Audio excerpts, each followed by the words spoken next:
This is Steven Platinum, your friend in wrestling with Platinum against AEW Dynamite. Thank you to the people who contacted me wondering where this report was. I was sick. And I rarely get sick. Really not in recent memory. We're talking more than 10 years.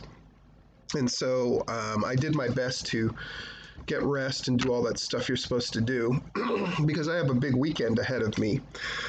But nonetheless, I did watch Dynamite, and then I'm going to be knocking out this, and I'm going to be knocking out the Impact Report next, hopefully. What can I say about this Dynamite? They're again with the 5-match format instead of 6. That everything worked with the exception of the tag match with Nyla Rose and Vicky Guerrero against Britt Baker and Rebel. That was pretty much a huge disaster with Rebel getting hurt. Apparently she's better now, and that's great.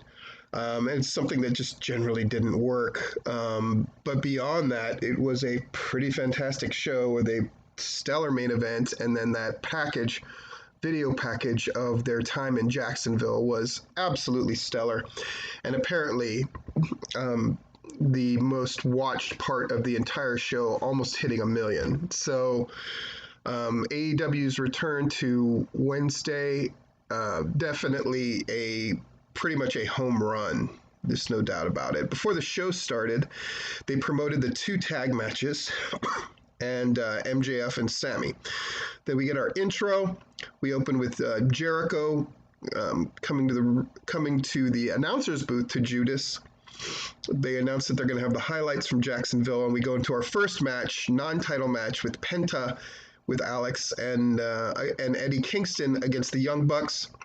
Really great stuff. A screw up by Brandon Cutler as he sprays one of the Bucks with that mist, and it leads to a package pile driver and a back fist, and a pin and a win for Penta and Eddie Kingston, the first loss the Young Bucks have suffered in almost a year, and so now they will get their title match next week, which I am excited about because I will be there in Miami, papi.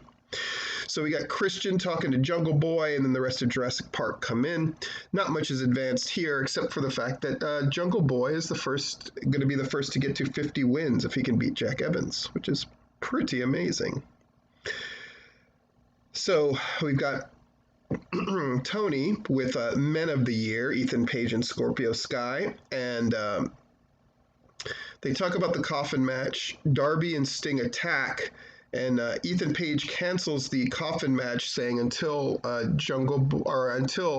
Darby Allin will sign a thing saying he will not touch him a week before the match, he will not do the match. And I was curious why they were doing this, and disappointed because I would have loved to see the coffin match when I was at Dynamite. But then it was rationale, we're doing a coffin match when they're having all that stuff go on with the condo in Miami, where people are dying and things like that, was considered in bad taste. And I got to say that makes sense to me entirely. They show us a bunch of clips from Omega against Jungle Boy, and it was a fantastic match.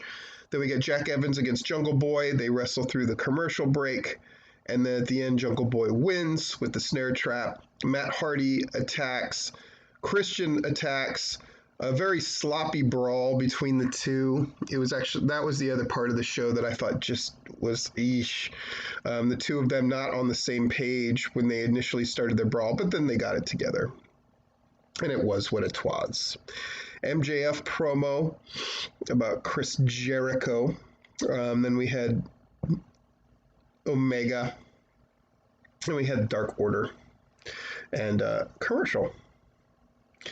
So Brian Pillman Jr. cuts a promo here about how he's going to go after Miro because Miro's a bully. Nonetheless, he has a good match, good showing. It definitely elevated his status, but Miro destroys him, wins with the game over choke. So it goes. Commercial, we come back. Taz is there with Hook and Hobbs talking about how they're going to let Starks and Cage air their grievances in a match with the FTW title on the line. Long time since we've talked about that thing. So that's good. Match number 4 Nyla Rose and Vicky Guerrero against Britt Baker and Rebel. And ends as it should with lockjaw on Vicky and a tap out. Nyla attacks Britt Baker, power bombs her through a table off of the apron. All right. They go over the Miami card. I'm very excited. And then finally, a great match you should go out of your way to see, MJF and Sammy Guevara.